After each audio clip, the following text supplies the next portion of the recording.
नमस्कार दर्शकों, आज इस वीडियो में ऋषि पंचमी व्रत कथा की कहानी हम आपको सुनाने जा रहे हैं। भाद्रपद के शुक्ल पक्ष की गणेश चतुर्थी के बाद ऋषि पंचमी का व्रत रखा जाता है। इस दिन सप्त ऋषियों की पूजा करते हैं। ऋषि पंचमी पर कश्यप ऋषि की जयंती रहती है। इसी दिन महिलाएं परिवार की शांति और समृद्धि के लिए व्रत रख। कथा 1। विदर्भ देश में उत्तांक नामक एक सदाचारी ब्राह्मण रहता था। उसकी पत्नी बड़ी पतिव्रता थी। उसका नाम सुशीला था। उस ब्राह्मण के एक पुत्र और एक पुत्री, 2 संतान थी। विवाह योग्य होने पर उसने समान कुलशील वर के साथ कन्या का विवाह कर दिया। देव योग से कुछ दिनों बाद वह विधवा हो गई। दुखी ब्राह्मण दाम्पत्य कन्या सहित गंगा तट पर कुटिया बनाकर रहने लगे। एक दिन ब्राह्मण कन्या सो रही थी। उसके शरीर कीड़ों से भर गया। कन्या ने सारी बात माँ से कही। माँ ने पति से सब कहते हुए पूछा, प्राणनाथ, मेरी साध्वी कन्या की यह गति होने का क्या कारण है? उत्तांक ने समाधि द्वारा इस घटना का पता लगाकर बताया कि पूर्व जन्म में यह कन्या ब्राह्मणी थी।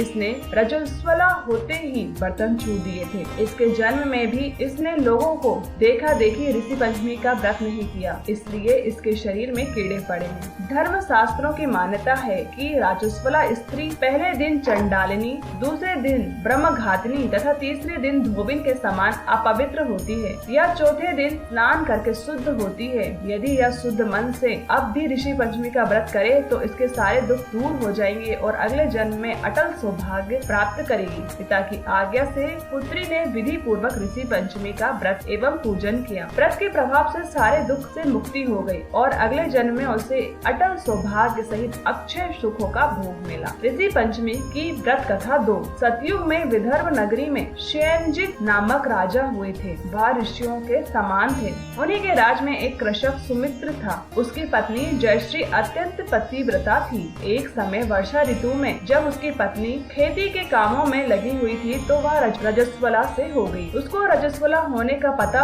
लग गया, फिर भी वह घर के कामों में लगी रही। कुछ समय बाद दोनों स्त्री पुरुष अपनी अपनी आयु भोगकर मृत्यु को प्राप्त हुए। जयश्री तो कुतिया बनी और सुमित्र को रजस्वला स्त्री के संपर्क में आने के कारण बैल की योनि मिली, क्योंकि ऋतु दोष के अतिरिक्त इन दोनों का कोई अपराध नहीं था। इसी कारण दोनों को अपने पूर्व जन्म का समस्त विवरण याद रहा। वे दोनों कुतिया और बैल के रूप में उसी नगर में अपने बेटे सुचित्र के यहाँ रहने लगे। धर्मात्मा सुचित्र अपने अतिथियों का पूर्ण सत्कार करता था। उसने अपने पिता के श्राद्ध के दिन अपने घर ब्राह्मणों को भोजन के लिए नाना प्रकार के भोजन बनवाए। जब उसकी स्त्री किसी काम के लिए रसोई के बाहर गई हुई थी तो एक सर्प ने रसोई की खीर के बर्तन में विष विमन कर दिया। कुतिया के रूप में सुचित्र की माँ कुछ दूर से सब देख रही थी। पुत्र की बहू के आने पर उसने पुत्र को ब्रह्म हत्या के पाप से बचाने के लिए उस बर्तन में मुंह डाल दिया। सुचित्र की पत्नी चंद्रावती ने कुतिया का यह कृत्य देखा न गया और उसने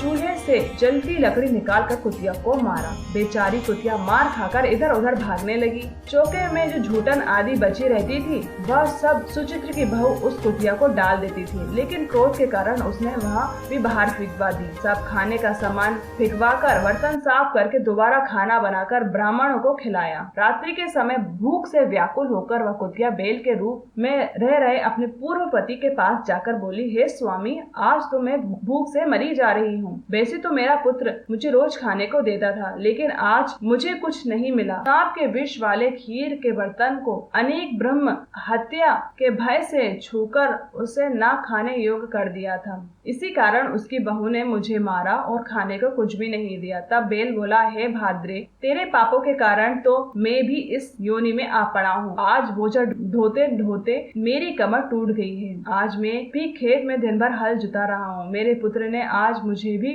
भोजन नहीं दिया और मुझे मारा भी बहुत। मुझे इस प्रकार कष्ट देकर उसने इस श्राद्ध का निष्फल कर दिया। अपने माता पिता की इन बातों को सुचित्र सुन रहा था। उसने उसी समय दोनों को भरपेट भोजन कराया और फिर उनके दुख से दुखी होकर वन की ओर चला गया। वन में जाकर ऋषियों से पूछा कि मेरे माता पिता किन कर्मों के कारण इन निजी योनियों में प्राप्त हुए हैं। अब क्या इन्हें किसी प्रकार से छुटकारा मिल सकता है क्या? तब सर्वतमा ऋषि बोले, तुम इनकी मुक्ति के लिए पत्नी सहित ऋषि पंचमी का व्रत धारण करो और उसका फल अपने माता पिता को दे दो। भाद्रपद महीने की शुक्ल पंचमी को मुख शुद्ध करके मध्याह्न में नदी के पवित्र जल में स्नान करना और नए रेशमी कपड़े पहनकर अरुंधति सहित सप्त ऋषियों का पूजन करना। इतना सुनकर सुचित्र अपने घर लौट आया और अपनी पत्नी सहित विधि विधान से पूजन व्रत किया। उसके पुण्य से माता पिता दोनों पशु योनियों से छूट गए। ऋषि पंचमी की व्रत कथा पूर्ण हुई। जय श्री गणेश।